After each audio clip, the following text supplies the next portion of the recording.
bahwa Yesus pada saat itu harus mati.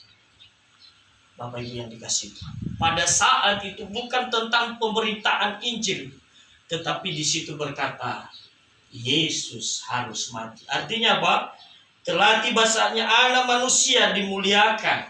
Nah, berarti dimuliakan berarti Bapak Ibu yang saudara, ia berbicara tentang dimuliakan. Dalam Yohanes ia berbicara tentang kematian.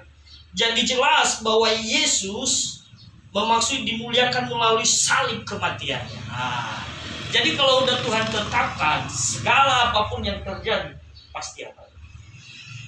Mungkin pada saat itu ya, tolong kasih dulu perjumpaan dengan mereka lah Tuhan, sebentar saja. Tapi mau mereka di situ ingin mereka melihat bagaimana si Yesus itu. Tetapi Yesus berkata dengan apa? Dimuliakan, saatnya anak manusia dimuliakan. Artinya apa Bapak Ibu Saudara? Bahwa melalui salib Yesus harus mati.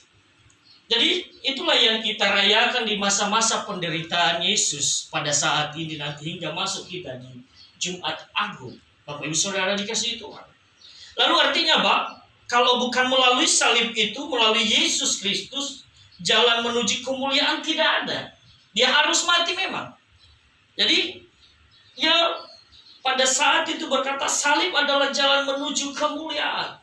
Andaikan ia menolak pada saat itu bahwa dia ingin berjumpa dengan orang itu, dia menolak, ya mungkin beda cara, beda cerita lagi pada saat itu. Tapi kalau sudah Tuhan tetapkan, itu tidak bisa diubahkan sama sekali. Kalau Tuhan sudah Allah tetapkan harus mati Yesus, tidak bisa akan diubahkan itu lagi. Apa yang terjadi Bapak Ibu yang dikasihi Tuhan? Kalau kita baca ayat apa? Ayat 26 dan 24 berkata, aku berkata kepadamu, sesungguhnya jikalau biji gandum tidak jatuh ke dalam tanah dan mati, ia tetap satu biji saja. Tetapi jika ia mati, ia akan menghasilkan banyak buah. Artinya apa? Bahwa kalau tanpa Tuhan Yesus datang ke dunia, mungkin kalau tanpa Yesus mati di kayu salib, mungkin pengampunan itu mungkin tidak ada. Tetapi lewat Yesus mati di Golgota, pengampunan itu nyata dan dia harus.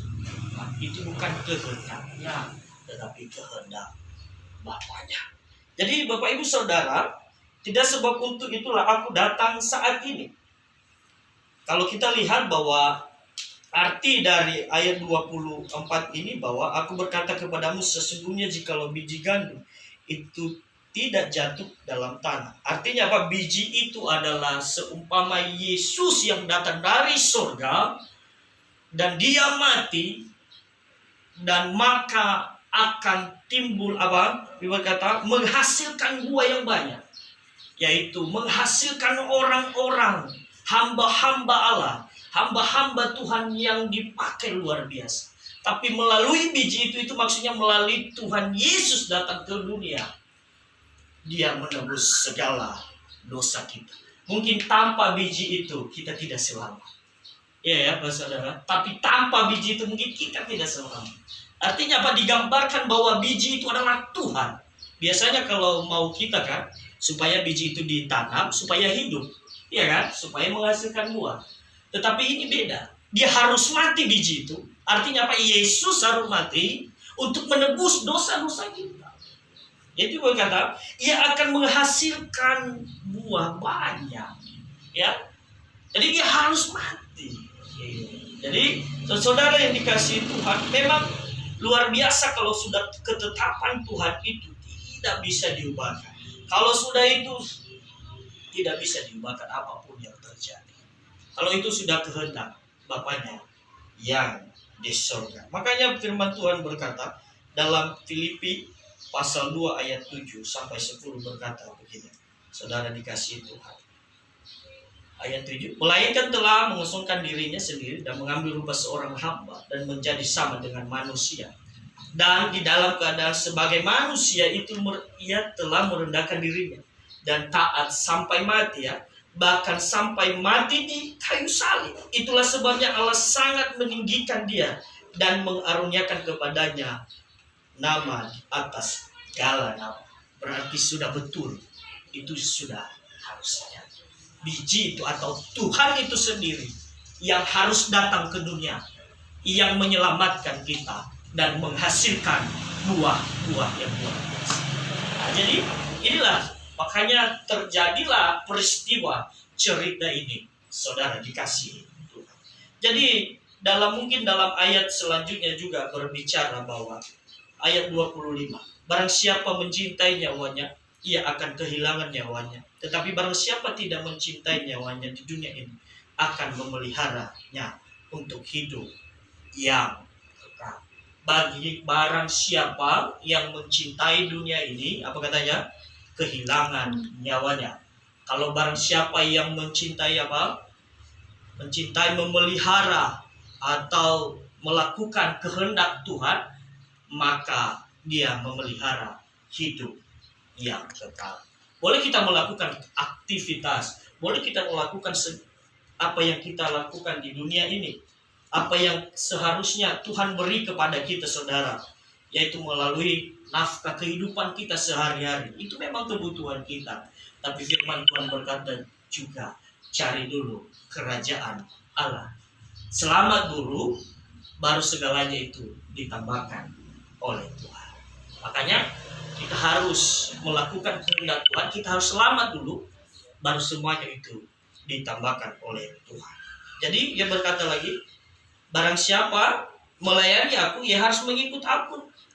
Dan di mana aku berada, di situ pun pelayananku akan berada. Barang siapa melayani aku, ia akan dihormati. Jadi kita harus, yang muda, yang tua, atau hamba Tuhan atau bukan hamba Tuhan, juga mengingatkan kita harus melayani Tuhan. Ya, Bapak Ibu Saudara dikasihi Tuhan. Bukan hanya pendeta, bukan hanya pelayan gereja. Kita semua harus melayani Tuhan. Karena melalui biji atau Yesus Tuhan datang ke dunia menyelamatkan kita. Masa kita nggak mau menyembah Dia? Dia sudah mengasihi terlebih dahulu kita. Masa kita tidak mengasihi Dia? Ya, jadi ditegaskan pada ayat 25. Mungkin nanti ayat-ayat selanjutnya di situ dijelaskan bahwa segala sesuatu yang akan datang di dunia ini adalah terang itu sendiri, adalah Allah itu sendiri. Jadi apa yang kita simpulkan dalam ayat ini, saudara yang dikasihi Tuhan, apa yang kita pelajari?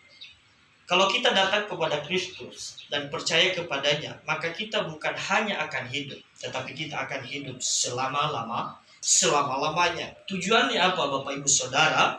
Yang pertama adalah kita harus memuliakan Tuhan melalui ketaatan. Nah, kita harus memuliakan Tuhan melalui ketaatan kita.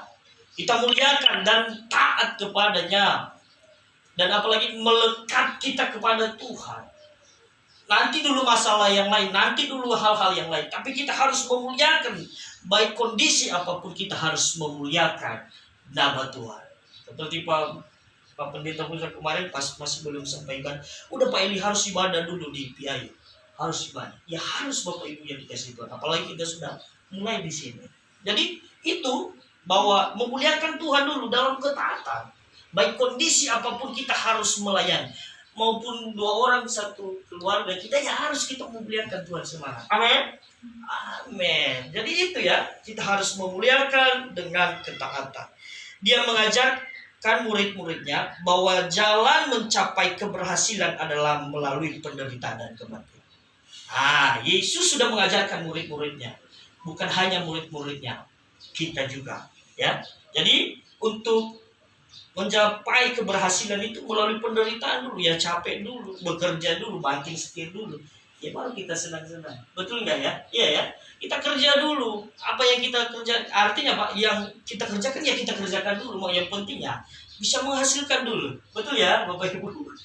Jadi apa dulu pekerjaan kita? Susah-susah dulu, baru nanti bersenang-senang kemudian. Kan gitu. Jadi Tuhan mengingatkan ini kepada murid-murid supaya berhasil ya. Ini melalui penderitaan dulu, tidak langsung enak dulu. Kayak kita inilah. Tapi Tuhan pasti luar biasa untuk memberkati kita di tempat ini. Amin. Ya walaupun tempat ini pasti Tuhan bukakan jalan bagi orang yang percaya kepadanya. Asalkan kita harus sakit-sakit dulu, seperti biasanya orang ibadah di mana? Di gereja, kita di rumah. Ya memang harus seperti itu. Tidak langsung di gereja, ada prosesnya. Mulai dari level kelas 1 TK dulu, SD, kelas 1 naik. Seperti itu juga. Sakit-sakit dulu gitu. Nah, jadi dan Tuhan selalu melihat orang-orang yang peduli, yang adil, dan yang tidak adil juga di dalam kerajaan surga. Makanya Mazmur berkata, Tuhan mengamati-amati dari surga, baik orang yang baik atau baik orang yang benar. Jadi yang kedua, apa yang saya simpulkan di sini, saudara? Yang kedua adalah menjalankan dan mengaku dan percaya terus kepada Tuhan. Artinya apa? Barang siapa memberi hidup untuk Tuhan, hidupnya akan kekal. Seperti ayat 26 tadi. Jelas berkata ya, Bapak Ibu Saudara. Barang siapa yang memberi hidupnya untuk Tuhan, hidupnya kekal. Hidupnya kekal.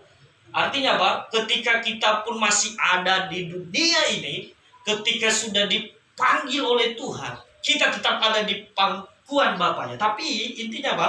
Barang siapa memberi hidupnya untuk Tuhan. Datang Yesus ke dunia untuk menyelamatkan semua di dunia ini orang-orang. Tapi bagi orang yang percaya kepadanya. Nah, jadi berarti bahwa kita harus memberi hidup kita untuk Tuhan. Yang terakhir, saudaraku, melayani untuk Tuhan dengan kesediaan untuk mengikut Dia. Kita harus melayani Dia, mengikut Dia. Artinya apa? Harus kita beriman pada Yesus atau berkomitmen. Karena iman adalah dasar dari segala sesuatu yang belum kita lihat ini. Belum apa rencana ini ke depan. Belum kita lihat, tapi dengan iman Tuhan pasti tolong di tempat ini pelayanan kita. Amin. Ini belum kita lihat ke depannya ini. Belum. Memang sedang kita rencanakan. Tapi kalau Tuhan tidak tetapkan, ya mau gimana? Tapi saya percaya dengan iman kita, dengan komitmen kita, kalau kita bersandar kepada Tuhan, belum kita lihat ini loh apa yang terjadi ke depan, hanya kita doakan dulu.